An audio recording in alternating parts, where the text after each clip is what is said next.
Now a certain man was sick, Lazarus from Bethany of the village of Mary and her sister Martha. It was that Mary who had anointed the Lord with ointment, and wiped his feet with her hair, whose brother Lazarus was sick. The sisters therefore sent to him, saying, Lord, behold, he for whom you have great affection is sick.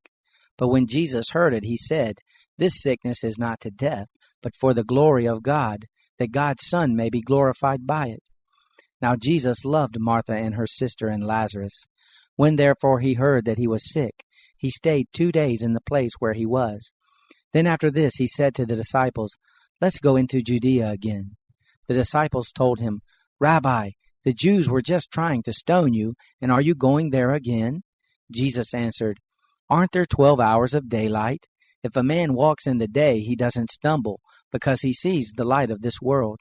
But if a man walks in the night, he stumbles, because the light isn't in him. He said these things, and after that he said to them, Our friend Lazarus has fallen asleep, but I am going so that I may awake him out of sleep. The disciples therefore said, Lord, if he has fallen asleep, he will recover. Now Jesus had spoken of his death, but they thought that he spoke of taking rest in sleep. So Jesus said to them plainly then, Lazarus is dead. I am glad for your sakes that I was not there, so that you may believe. Nevertheless, let's go to him. Thomas, therefore, who is called Didymus, said to his fellow disciples, Let's go also, that we may die with him. So when Jesus came, he found that he had been in the tomb 4 days already. Now Bethany was near Jerusalem, about 15 stadia away. Many of the Jews had joined the women around Martha and Mary to console them concerning their brother. Then when Martha heard that Jesus was coming, she went and met him, but Mary stayed in the house. Therefore Martha said to Jesus, Lord, if you would have been here, my brother wouldn't have died. Even now I know that whatever you ask of God, God will give you. Jesus said to her, Your brother will rise again.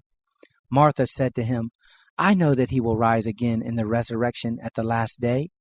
Jesus said to her, I am the resurrection and the life. He who believes in me, though he die, yet will he live. Whoever lives and believes in me will never die. Do you believe this? She said to him, Yes, Lord, I have come to believe that you are the Christ, God's Son, he who comes into the world.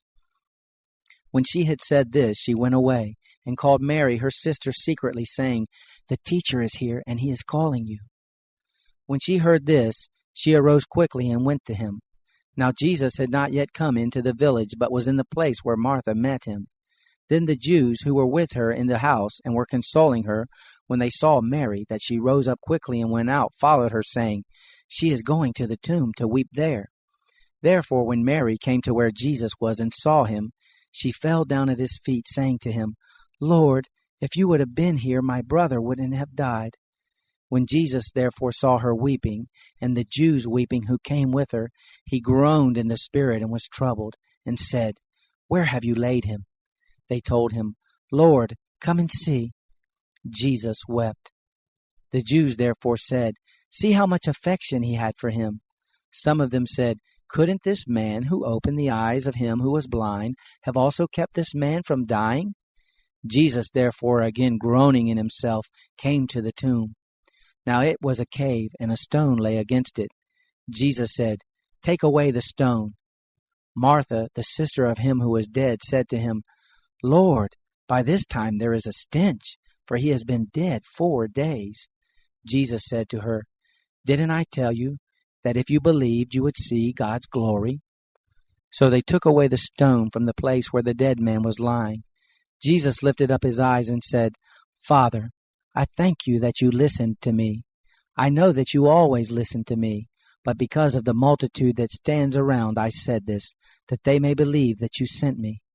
When he had said this, he cried with a loud voice, Lazarus, come out! He who was dead came out, bound head and foot with wrappings, and his face was wrapped around with a cloth. Jesus said to them, Free him, and let him go. Therefore many of the Jews who came to Mary and saw what Jesus did believed in him. But some of them went away to the Pharisees, and told them the things which Jesus had done. The chief priests therefore and the Pharisees gathered a council and said, What are we doing? For this man does many signs. If we leave him alone like this, everyone will believe in him, and the Romans will come and take away both our place and our nation."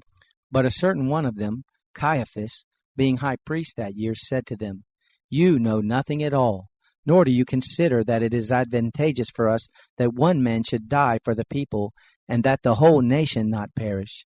Now he didn't say this of himself, but being high priest that year, he prophesied that Jesus would die for the nation, and not for the nation only, but that he might also gather together into one the children of God who are scattered abroad. So from that day forward they took counsel that they might put him to death. Jesus therefore walked no more openly among the Jews, but departed from there into the country near the wilderness, to a city called Ephraim. He stayed there with his disciples. Now the Passover of the Jews was at hand.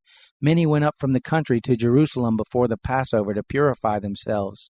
Then they sought for Jesus and spoke one with another as they stood in the temple. "What do you think?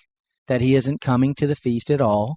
Now the chief priests and the Pharisees had commanded that if anyone knew where he was, he should report it, that they might seize him.